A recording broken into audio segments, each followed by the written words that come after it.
Hey, Toronto. Welcome to House Market Podcast. Welcome. I'm Kate. And I'm still Dave. And he's wearing a green shirt. He asked me to ask about it. Of course I did. Do you know what this is? I have no clue. There's a little golf tournament on this weekend. A little golf tournament, mini putt? Actually, they do have a bit of a mini putt tournament for kids beforehand, but I would be a part of that. yeah. No, it's the Masters. So, Oh, yeah. Masters. I was fortunate enough to go several years ago, but one of my favorite rules there, no cell phones. No cell phones. So you actually have to It's like you're back in the 90s. Yeah, you got to leave your phone in the car or not bring it in with you. And they've got a whole banks of pay old school phones. Yeah. Oh my God. Really? Pay phones to That's interesting. So have you ever used one of those? No. Yeah, I have. Back in high school, I have. Back in the day, yeah. They're hard to find nowadays. Yeah, it's one of the few places that actually has it. And you can see all the reporters going there to call back and stuff like that. Really cool thing. It's a bit of a tradition. I always watch that. So I'm not going to see you for a week is what you're saying. It's just the weekend. I'm around. Don't worry. What are we going to talk about this week? What are we going to talk about this week? Lots going on.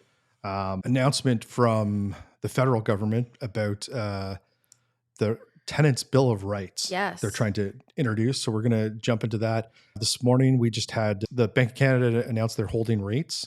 And then Mr. Trudeau and Mr. Ford They're going at it. Yeah, in the media, they're going back and forth. So we'll cover some of that. Yeah. What's new between them, though? They're always going at it. Yeah, I mean, it's politics, right? There's some theater where you have to actually, say stuff in the media, and then what gets said probably behind closed doors and negotiating to come to a solution. It's all part of. Hey, we just got to keep the left fighting the right, and then it's all part of the show. No one will know what's going on. Yeah. All right, to get started, let us talk about what I'm sure everyone is very interested in: the Ontario Renters' Bill of Rights. If you're a landlord or if you're a tenant, I'm sure this kind of caught your attention in the media in the last couple of weeks. Yeah, 4 major points coming from it. The first being that they essentially want to do a national standardized lease. We saw that introduced over the last few years in Ontario, provincial-wide. Paperwork, at least. We have Ontario standard guidelines, paperwork, rules that have to be followed. Yeah. The second is they want to have, and we'll go through these quickly and then we'll dive into them. A history on pricing to be available to tenants. So you can see what the was last rented for. Some additional legal funding, and they're looking to count your rent towards your credit score. Yeah, which is interesting. Yeah. We'll talk a little bit about these things. What I look at them more carefully, does this actually benefit a tenant or does this benefit a landlord for some of the stuff? To me, I'm asking the question, does it make any difference at all? Based on these points. We're putting a Band-Aid on a gaping wound and hoping it'll make some kind of difference. I think that the federal government looked at it and said, okay, we have a housing issue. Yep. There's an affordability issue. We need to do something to try and fix this. I don't know if you remember, they tried to introduce a buyer's bill of rights. Yeah, I saw that. Not sure how that's going, but I haven't heard much about it. Yeah. So you can say stuff, but does it actually get implemented? Yeah. Is always another story. Let's talk about each point. And obviously, we don't have a ton of information. There's, as always, more information to come. Yeah. But here's my number one issue with this is that I think last summer Trudeau was quoted as saying housing's not a federal responsibility. And that is true. It's actually a provincial responsibility to govern landlord and tenant laws, bylaws. And they're different. Yeah. So to try and standardize that across the country, I don't think Quebec and Alberta are going to want to do the same thing that Ontario does. Yep. And I don't know. It's interesting because Trudeau is dipping in the polls. So I'm almost wondering if this is his plea to tenants. He's brought in a lot of people into the country over the last little while, a lot of whom have not been able to get in the housing market just yet because of the issues we've been experiencing. A lot of renters. I don't know. I know a lot of renters who hate him, though, because their rent costs almost as much as someone's mortgage. The motivation behind it is we let a lot of people in. We didn't have enough houses before they came in. And we didn't really think this through. We didn't get enough more built. So let's try and do something here. Yeah. And I think Ontario is one of the provinces that is lagging the most behind in the number of units we were supposed to have built. I know that Ottawa just received $37.5 million award for hitting 93% of their housing target. Yeah. Obviously, very different situation. Ottawa has a lot more land at a much cheaper price to work with, and a lot of people are moving there, getting out of Toronto. We're not hitting our housing targets. I'm looking at this like point by point saying, who is this going to benefit, if anybody? It could help benefit some tenants. I think some of the things might actually benefit landlords. Yeah. The major hurdle is to get all the provinces on board and Yeah. territories, right? So how do they usually do that? We're going to offer you some sort of monetary incentive to adopt this, but With some handcuffs around. I see that being a major issue. To me, my biggest fear with this is I look at what's happened in Ontario since they, introduced the residential tenancy board and this residential tenancy agreement. And I look at it's underfunded, it's backlogged significantly. And I don't know if landlords or tenants really like it because it's like, who's going to enforce these rules that we're going to spread on a national basis? You know what I mean? Like, when you do have issues, who do you go to? The reason that we have such a long period of dealing with tenants and dealing with landlord issues is because of the backlog. It's almost like the court system. It's continuing from a year to a year and a half to actually even get heard. Yeah. I've also heard that there's a lot of issues of if paperwork is filled out incorrectly, like like very small technicalities, you're rejected and have to start the whole process from the beginning. And that's been a huge issue for a lot of people. So that's my question is, how is this going to be enforced? They're offering $15 million in legal aid fund for tenants to stop rent evictions, I think was their main point, and to kind of fight landlords who are abusing their power. In Ontario. Yeah, and let's look at divulging the price history. So now this all comes with some sort of back-end infrastructure that you have to maybe create a database. Yep. You got to pay somebody to create it and monitor it. I think it's going to be a complaint-based system. I think it's going to have to be an honor system. Landlords are expected to do this, and if they don't, tenants can complain. I understand I think the motivation behind it is that there's probably some scholar out there who wrote a paper saying, if you have more information, you can negotiate better. Yeah. That doesn't factor in market conditions. Yeah. If you're competing against 5-10 other people and you go, okay, it was last rented 5 years ago for this, I'm going to offer 2% more a year. If it's gone up significantly as everything else has with inflation. Even if it hasn't, even if it's at the same price and you've got 5 people, now the price is pushed up. Supply and demand. Thank you. Yeah, I completely agree with you. The only way this information helps a tenant is if there is no one else interested in the unit. And in Toronto, at the very least, that is a rare occurrence to have no other tenants interested in the unit. I think there's also the idea of it. I get it. But there's a lot more information now. You can hop on realtor.ca. There's all the other apps where you can actually see what stuff leases for. So that's what I was saying. Like, if you go on condos.ca, if you talk to your realtor, your house Sigma's listed, all these places. The only price information that's not in there is stuff that was done off market. And are they going to have to report that now? How are you going to enforce that? So, in theory, that's nice to know what it went for. Some people would actually prefer not to know. Yeah, exactly. To me, it's a wash. If there's a landlord who is renting a unit for $1,900 and they're not rent controlled, they've gotten that tenant out of there. They increased the rent arbitrarily to $2,400, $2,500, whatever. It's either going to lease for that amount or the landlord is going to have to lower expectations. But they're going to play around with it until they find someone to get in there. So I just don't see how I think it's a good thing. I don't think it's a bad thing. I don't think it's going to make much of a difference, though. Yeah. I like the idea of having it included and standardized. I just don't think it's going to make a difference. I don't either. Yeah. More $15 million for legal funding to support across people. Canada. Yeah. I don't know how far that's going to go. I mean, what is that? Just like over $1 million per province? I support that. That's great. There certainly are bad players on both sides. Yeah. And for those that need the support in making sure that their legal rights are not being infringed on, I think that's a good thing. How it's distributed and all that sort of stuff. Yeah. We'll see how that goes. I really like the credit score aspect of this. I think that's awesome. And I think that might actually be able to make some difference in leverage if your rental payments will positively impact your credit score and negatively impact your credit score. I think if you're a tenant who does not pay your rent on time and that is tracked and monitored and it hurts your credit score, I think that could actually help out people on both sides. So if you're looking to get your first mortgage, buy a place, the major barrier to entry is not necessarily having a credit score that could be improved by tracking your rent. Yeah. It's probably coming up with a down payment. Yeah. Paying your land transfer tax. Yeah. Your closing costs. I don't think it's going to be an immediate solution, but I think over people who are looking to buy 3, 4, 5 years out, I do think this can significantly help. Or people who are on that cusp of, they have decent credit, but they don't have amazing credit in terms of getting those lower interest rates I agree. in a couple of years. It's going to help people improve their credit. Yeah. I think that there's a lot of people that are now looking at secondary lenders. Mhm. And if you're also going to a higher level of review, escalating whether it's an A lender or a secondary lender, sometimes submitting your bank statements Mhm. to that to show that you're actually paying your rent. You Yep. know, that's going to help as well. And But they really said it was focused on younger people. So like I also think of people who are coming out of school with a couple thousands, couple $100,000 of debt Mhm. who are renting, and that debt can show like I don't think it So if immediately if you're right out of high school and you go to college or yeah. university and you end up renting, so now it's going to help you build some credit. Exactly.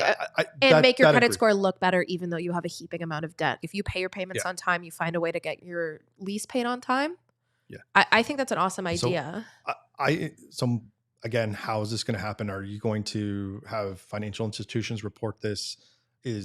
How are we going to manage this? So there's actually a system currently in place, at least through apps like Borrowell and a couple other apps, where you can pay monthly. I think it's about $20 a month. There are apps that actually do it. To self-report, you take a screenshot of your payments going in, and I don't know how much of a difference it makes on your credit score, but it can slightly improve your credit score.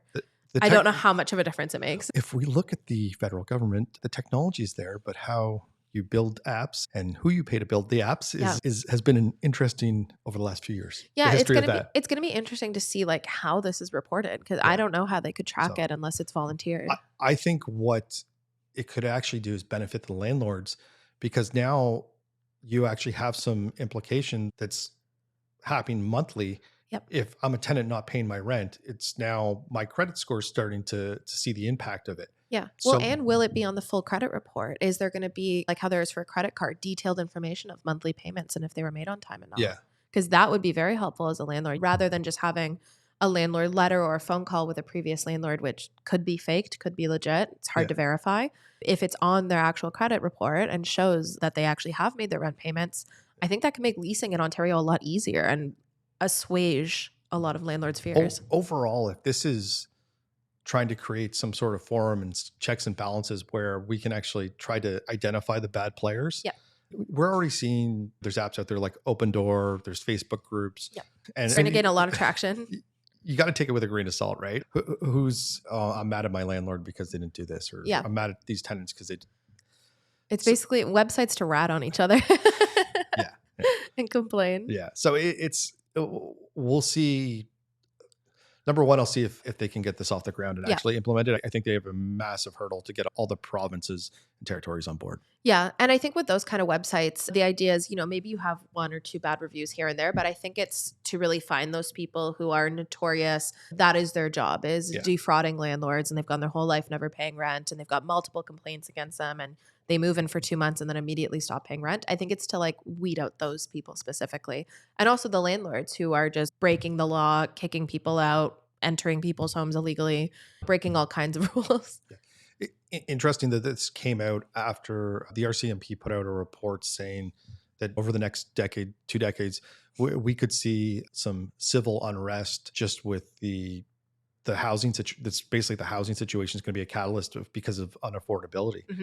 This might be a reaction to that in a way to try and A, show that we're doing something, and B, hopefully it works. Hopefully, because at the end of the day, I think people just want their rents to come down and for things to become more affordable or for their incomes to go up. We've certainly seen rents, I'll say plateau, maybe even correct a little bit here. Mm-hmm. It's always seasonal throughout Toronto, but it doesn't seem to be as many bidding wars and going against as many other renters trying to secure the same place. Yeah, but there's still not enough homes. Yeah, and I don't know if you've gone to the grocery store lately, but I went last night and I was flabbergasted. I bought a bag of groceries, maybe this big, enough for a meal and a half, and it was $47. Yeah, it blew my mind. Yeah, it's the cost of everything's going up. Mm-hmm. Everybody's feeling the effects of the carbon tax. Yeah.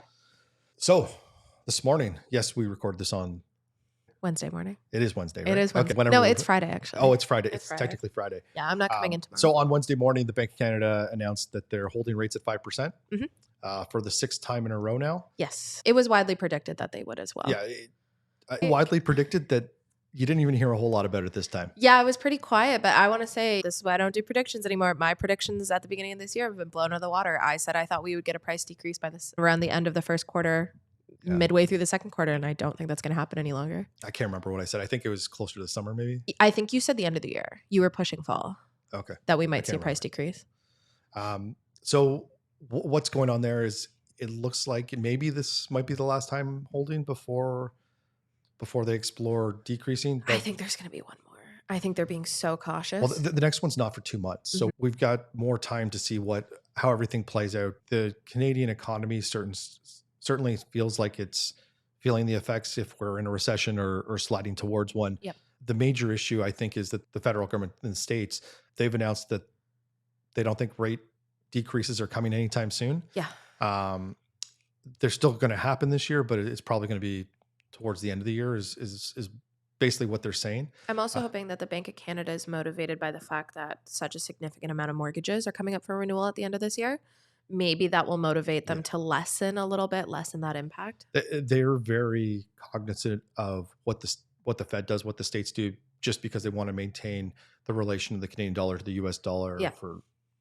That has a major impact on the economy. Absolutely. So if we lower first, that can actually devalue the Canadian dollar compared to the American dollar. So it's something else to consider. We're already pretty stinking low. There's a sweet spot for Canada for imports, exports, where it operates, and that's around that 70%-ish. Do you remember back in, I don't remember if it was 2013, 2014, when the Canadian dollar was like $1.05, $1.10 to the US dollar?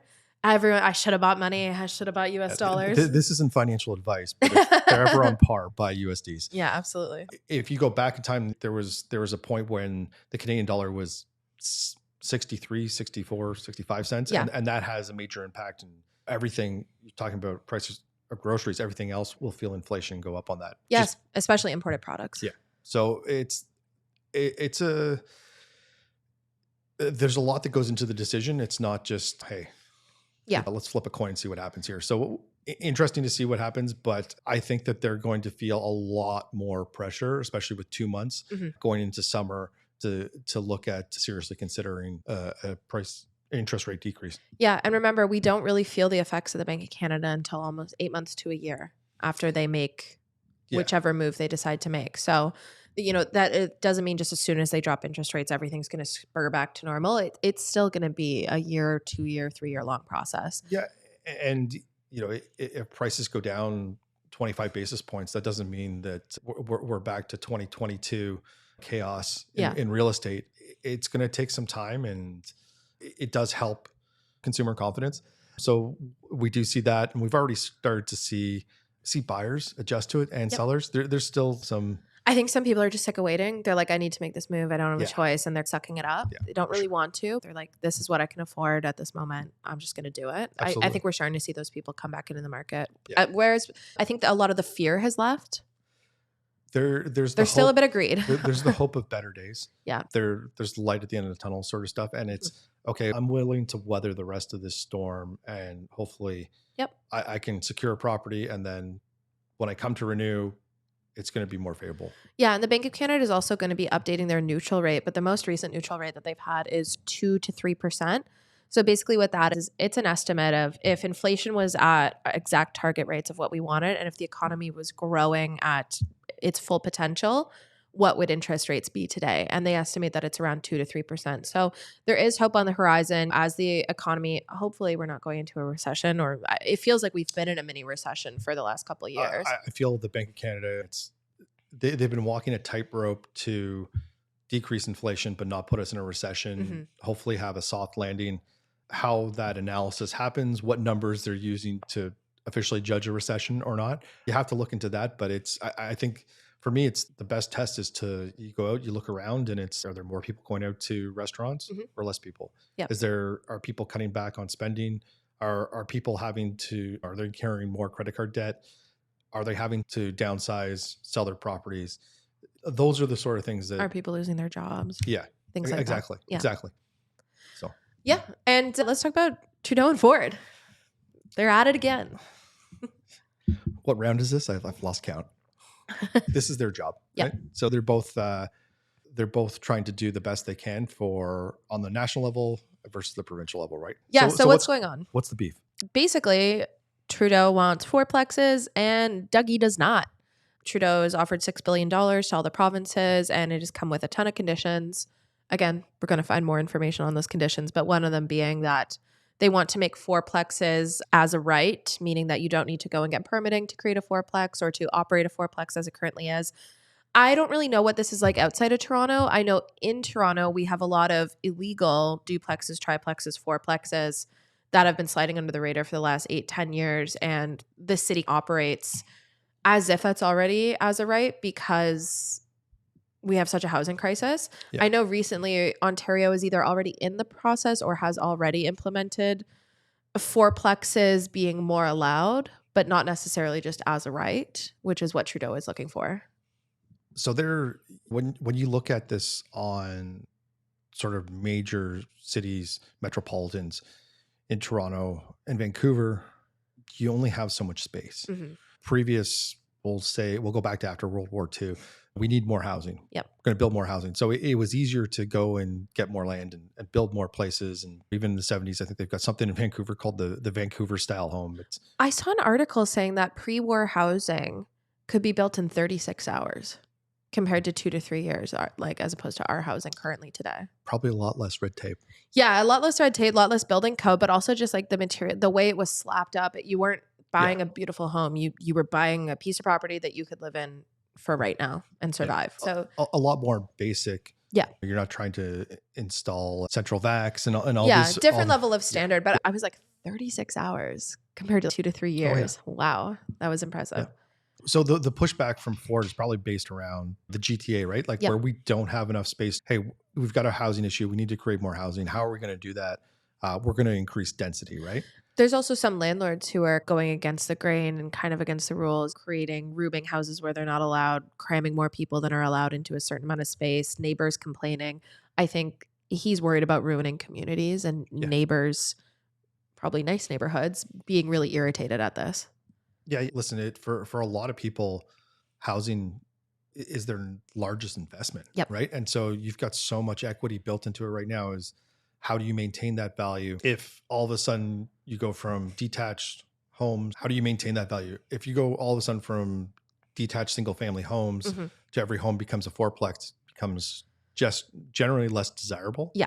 And now it is all those people who own those homes, are they moving out of the city? So you're totally changing the landscape. And I think the other fear is that if you have a couple homes on the same street start to do it and the value of the other homes around them starts to sink a little bit, they all slowly start to become fourplexes, and you get these streets where it's just entire rentals that are overcrowded, and you lose the value of some neighborhoods. It's a great idea, but not in my backyard. Yeah, exactly. It's someone else, not me. Yeah. It happens. For sure. You always expect it to happen to someone else, but not to you until you have a fourplex in a two. Not desirable for everybody.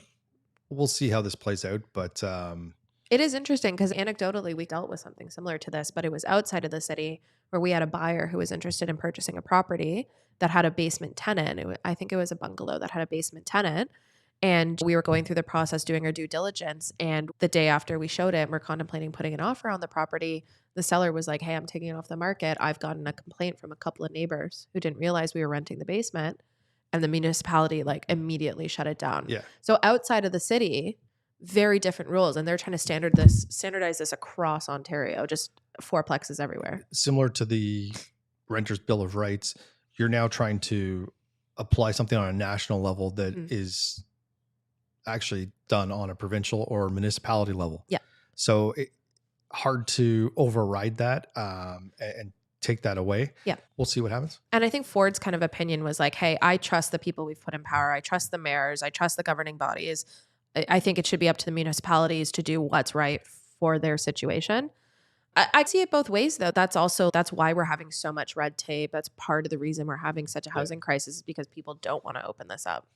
One of the other things they've looked at is actually severely decreasing the level of immigrations. Yeah. So, which I think we have to. We weren't ready for it. A quarter of what we had. We weren't ready for it. We were not prepared. We didn't do anything. We just opened the floodgates. Trudeau 2 years ago was cheering on these. We're breaking records and we're getting all kinds of new people in here, which is fantastic, but we didn't do anything to prepare for it. Yeah. And we didn't do enough forecasting to see how it would impact everybody. We need more labor in this country. We need our economy to grow. We need our population to grow. But they also need to live somewhere. They're not living on the street. So back in the day when I went to high school, we'd have morning announcements. And there was always some sort of theme saying going with it, or trying to teach you some sort of lesson. Yep. But the reoccurring theme that I remember most was failing to plan is the same thing or planning to fail is the same thing as failing to plan, right? Yep. And I think that this is a good case of this. Yep. It's going, oh, okay, what's the effect? Oh, that's not good. But to me, at the end of the day, they knew. If you look at the number of housing you have and you look at the rate you're building houses and you look at your population and you look at people coming in, it's not really hard arithmetic to find out that this isn't going to work. I think I heard on the radio today driving in that there were some municipalities, maybe it was in Peel, that they were trying to count like nursing homes and student residences built. Yeah, I saw that today. Yeah, apparently they're trying to do that in Ontario as well. Ontario is trying to consider student housing. Yeah. Towards our housing goals. So they can, I reached our goals. Even though probably 50% of that is international students. Yeah. So it's who don't live here. Okay. We're not housing the people who live here. We're housing people who are temporarily here for a couple of years, which is not the same thing. And you're not going to put a family of 4 into a student bachelor condo. Creative accountability, right? Creative accounting. Hey, you can make the numbers say whatever you want to if you know how to arrange the numbers. That's what marketing is. Yeah. Creative accounting. Marketing's the manipulation of numbers to tell the story you want.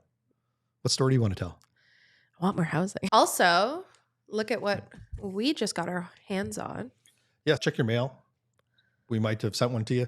If you do want a copy of this, publication is put together by our brokerage, Sotheby's. They put it out twice a year. Features a lot of listings currently. You get to see a lot of luxury properties. There's condos from entry-level condos to some pretty crazy luxury homes in there. Yeah. You can check it out. Also some great articles. Real estate articles focusing on architecture, design, all kinds of different aspects. And it makes a nice little coffee table book. I have mine on my coffee table. Perfect. Yeah. If you want a copy, send us a DM and we've got several extras we can arrange to try and get one to you. Yeah. Be happy to. Awesome. Thank you so much for tuning in again. We're really excited to start doing these weekly again and get back into the swing of things now that spring is here. And please hit the subscribe. Yes. Tell a friend button. Share with your friends. It does help us out a lot to share the podcast with different people. Awesome. We'll talk to you soon.